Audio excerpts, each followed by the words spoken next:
There are moments in life that defy logic, that leave us questioning everything we thought we knew about the world. Sometimes these moments are so vivid, so real, that they haunt us for years, replaying in our minds every time we close our eyes. Tonight I want to share with you 5 true stories from ordinary people who encountered the extraordinary. Stories of things seen, heard, and felt that simply can't be explained. These aren't tales of monsters or urban legends. These are the kinds of experiences that make you wonder if reality is far stranger than we're willing to admit. So turn down the lights, settle in, and listen closely. You might just find yourself questioning what's possible. Story 1. The man in the mirror. I've always considered myself a rational person. I'm not superstitious, and I've never believed in ghosts or the supernatural. But what happened to me in the winter of 2018 still makes my skin crawl. And no matter how many times I try to explain it away, I can't. At the time, I was living alone in a small apartment on the edge of town.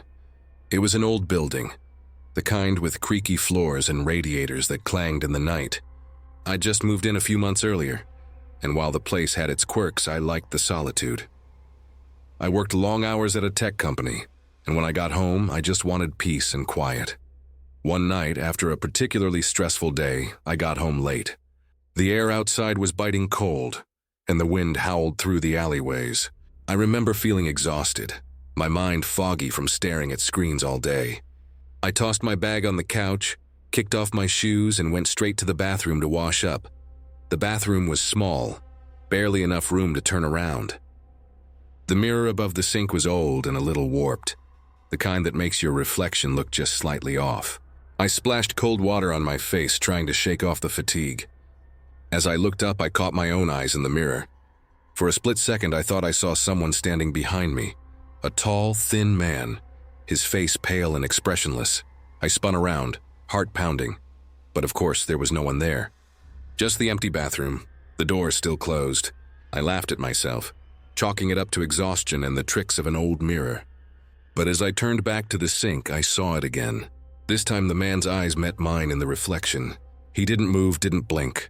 He just stared. I froze, unable to breathe. My mind raced, trying to make sense of what I was seeing.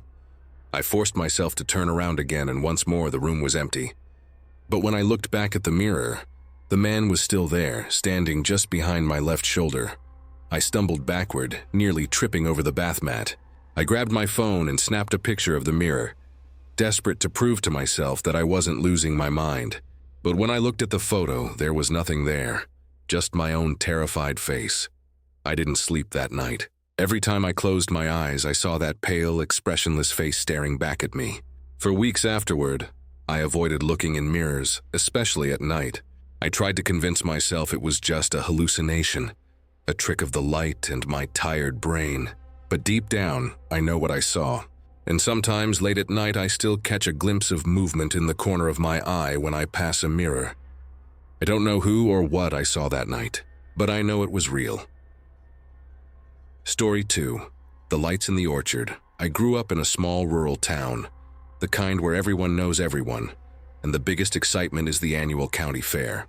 My family owned a modest apple orchard on the outskirts, and from the time I was old enough to walk, I was helping my parents with the harvest. The orchard was my playground, my sanctuary, and sometimes my hiding place when I needed to escape the world. I never thought of it as anything but safe, until one night in late September, when I saw something that changed the way I looked at those trees forever. It was a Friday, and my parents had gone into town for a community meeting, leaving me home alone.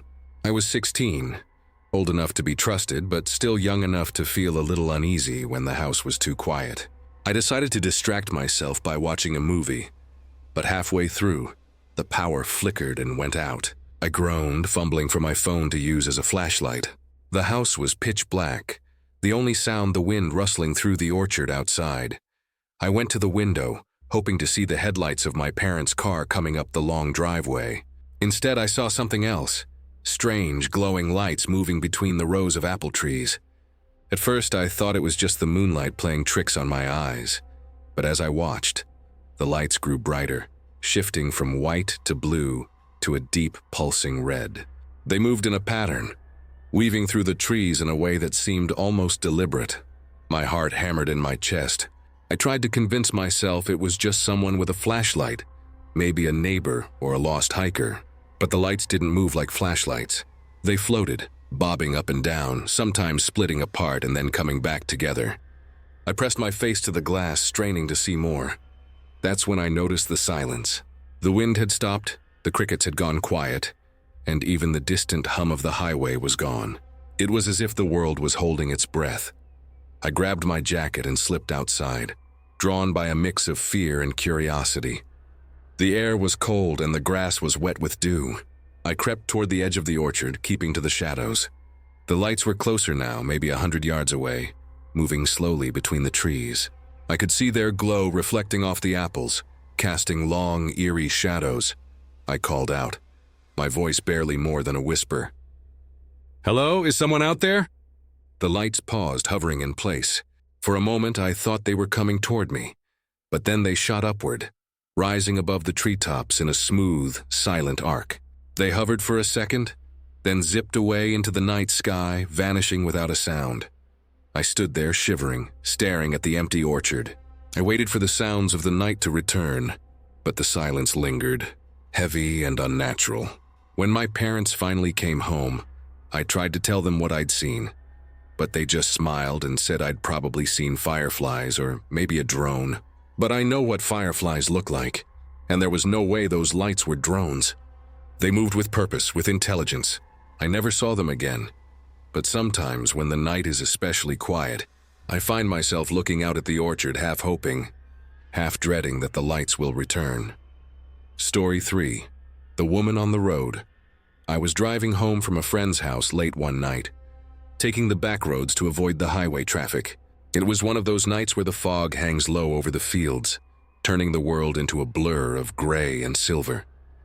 My headlights barely cut through the mist, and I kept my hands tight on the wheel, my eyes glued to the road. I'd driven this route 100 times before, but that night, everything felt different. The fog was thicker than usual, and the trees lining the road seemed to close in around me, their branches reaching out like fingers. I turned up the radio, trying to shake off the unease that had settled in my chest. That's when I saw her, a woman standing on the side of the road, just beyond the reach of my headlights. She was wearing a long white dress that fluttered in the breeze, her hair dark and tangled. She didn't move, didn't wave for help. She just stood there staring at me as I approached. I slowed down, my heart pounding. I rolled down the window and called out, "Are you okay? Do you need help?" She didn't answer. She just kept staring, her eyes wide and unblinking. I pulled over, hesitating for a moment before getting out of the car. The fog was so thick I could barely see her, but I could hear her breathing, slow, ragged, almost like she was crying. I took a step closer, and she vanished. Not like she ran away or slipped into the trees. She just disappeared, as if she'd never been there at all. I stood there stunned, my breath coming in short gasps. I looked around, shining my phone's flashlight into the trees, but there was no sign of her. No footprints, no broken branches, nothing. I got back in my car and drove home as fast as I could, my hands shaking on the wheel. I didn't sleep that night, and for weeks afterward I avoided that stretch of road. I never saw the woman again, but sometimes when the fog rolls in, I catch a glimpse of white at the edge of my vision, and I wonder if she's still out there, waiting for someone else to see her. Story 4. The Visitor in the Attic. When I was a kid, my family moved into an old Victorian house on the edge of a small town. The house was beautiful in a faded, haunted kind of way. Tall windows, creaky wooden floors, and an attic that seemed to stretch on forever. My parents were thrilled to finally own a home with so much character. But from the first night, I felt uneasy. There was something about the way the shadows moved in the corners, the way the house seemed to sigh and settle after dark, that made me feel like we weren't alone. The attic was the worst. It was huge, with slanted ceilings and dusty beams, filled with boxes left behind by the previous owners. My parents used it for storage, but I avoided it as much as possible. Still, every now and then I'd have to go up there to fetch something for my mom or dad. Every time I climbed those narrow stairs, I felt like I was being watched. One summer, when I was about 12, my parents went out of town for a weekend. leaving me with my older brother, Mark. He was 17, and he loved to tease me about the house, making up stories about ghosts in the attic and monsters under the bed. That Saturday night, a thunderstorm rolled in, rattling the windows and shaking the old house to its bones. The power flickered, then went out, plunging us into darkness. Mark lit a few candles and we sat in the living room, listening to the rain pound on the roof. After a while, he got bored and decided to go up to the attic to look for an old board game. I begged him not to go, but he just laughed and told me to stop being a baby. He grabbed a flashlight and disappeared up the stairs, leaving me alone in the flickering candlelight. I waited for what felt like hours, listening to the creaks and groans of the house. Finally, I heard footsteps coming down the stairs. I looked up, expecting to see Mark, but instead I saw a tall, thin figure standing at the top of the stairs. The candlelight flickered, casting long shadows on the walls, and for a moment, I thought I was seeing things. But the figure didn't move, didn't speak. It just stood there watching me. I called out for Mark, my voice trembling. The figure didn't answer. I grabbed a candle and crept closer, my heart pounding in my chest. As I got closer, the figure seemed to fade, becoming less solid, until it vanished completely. I ran up the stairs, calling for my brother, but the attic was empty. The only sound was the rain beating on the roof and the distant rumble of thunder. Mark finally came back down, holding the board game and looking annoyed. He swore he hadn't seen or heard anything unusual, but I could tell he was shaken. We spent the rest of the night huddled together in the living room, too scared to sleep. After that night, I refused to go up to the attic alone. My parents laughed it off, saying I had an overactive imagination, but I know what I saw. Even now, years later, I can still see that figure standing at the top of the stairs, watching me with empty eyes. I don't know who or what it was, but I know it wasn't my brother. Story 5. The Shadow in the Field. I grew up on a farm in the Midwest, surrounded by endless fields of corn and wheat. The land was flat and open, and you could see for miles in every direction. It was a peaceful place, but it could also be lonely, especially at night when the wind howled through the fields, and the sky was so dark you couldn't see your hand in front of your face. One summer night, when I was about 15, I was helping my dad bring in the last of the hay before a storm rolled in. The sky was heavy with clouds, and the air was thick with the smell of rain. We worked quickly, loading the bales onto the truck as the first drops began to fall. As we finished up, I noticed something moving at the edge of the field. At first, I thought it was just a deer or maybe a stray dog, but as I watched, I realized it was something else. It was tall and thin, almost human-shaped, but it moved in a way that didn't seem natural. It glided across the field, its movements smooth and silent, almost as if it was floating above the ground. I called out to my dad, but when he looked, the figure was gone. He told me I was just seeing things, that it was probably a trick of the light or my imagination running wild, but I knew what I'd seen. That night, as the storm raged outside, I lay in bed staring at the ceiling, replaying the moment over and over in my mind. A few nights later, I saw it again. This time, it was closer, standing at the edge of the yard, just beyond the reach of the porch light. I watched from my bedroom window, too scared to move. The figure stood there for what felt like hours, its head tilted as if it was watching me. Then, just as suddenly as it had appeared, it vanished into the darkness. I never told anyone else about what I saw. I didn't want them to think I was crazy. But every now and then, when the wind is just right and the fields are shrouded in darkness, I catch a glimpse of something moving at the edge of the light. And I remember that summer night. I don't know what it was, but I know it was real. Sometimes, the most unsettling part of seeing something you can't explain isn't the moment itself. It's the way it lingers in your mind, reshaping your sense of what's possible. For the people who shared these stories, the world became a little less certain, a little more mysterious. And for some, the questions never really go away. After hearing these 5 stories, you might be tempted to look for rational explanations. Maybe it was a trick of the light, a moment of exhaustion, or the mind playing games in the dark. But what if it wasn't? What if, just for a moment, the veil between what we know and what we can't understand was lifted, and something else looked back at us? I've spent years collecting stories like these, and the one thing that always stands out is how ordinary the people are. They're not thrill seekers or attention hungry. They're teachers, students, parents, and workers, people who never expected to find themselves at the center of something inexplicable.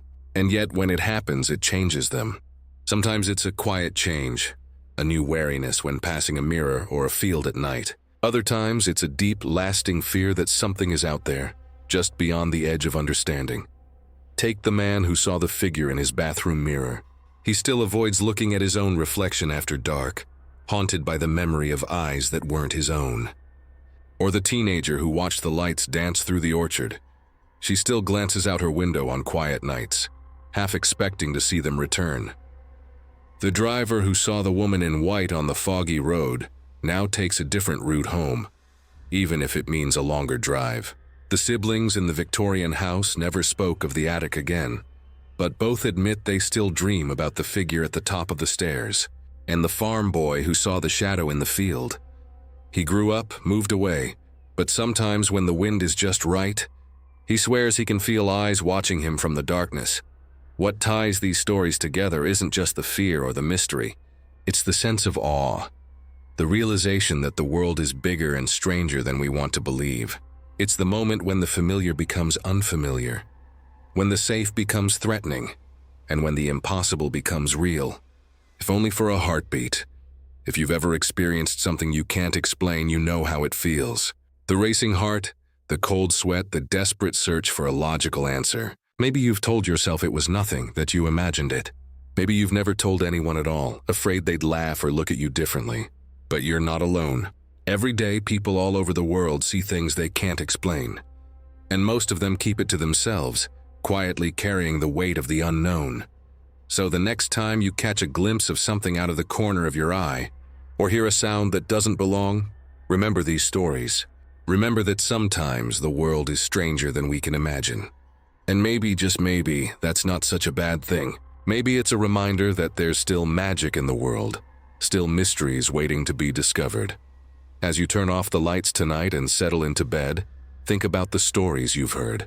Think about the man in the mirror, the lights in the orchard, the woman on the road, the visitor in the attic, and the shadow in the field. Ask yourself, if you saw something you couldn't explain, would you want to know the truth? Or would you rather let it remain a mystery, a secret between you and the darkness? Thank you for listening to these 5 true stories of people who saw something they can't explain. If you have a story of your own, something that's haunted you or left you questioning reality, don't be afraid to share it. Sometimes the only way to make sense of the unknown is to speak it out loud, to let others know they're not alone in their wonder or their fear. And if you're ever alone late at night and you see something move just beyond the edge of the light, remember, you're not the only one. The world is full of mysteries, and sometimes the most terrifying thing isn't what you see, it's what you can't explain.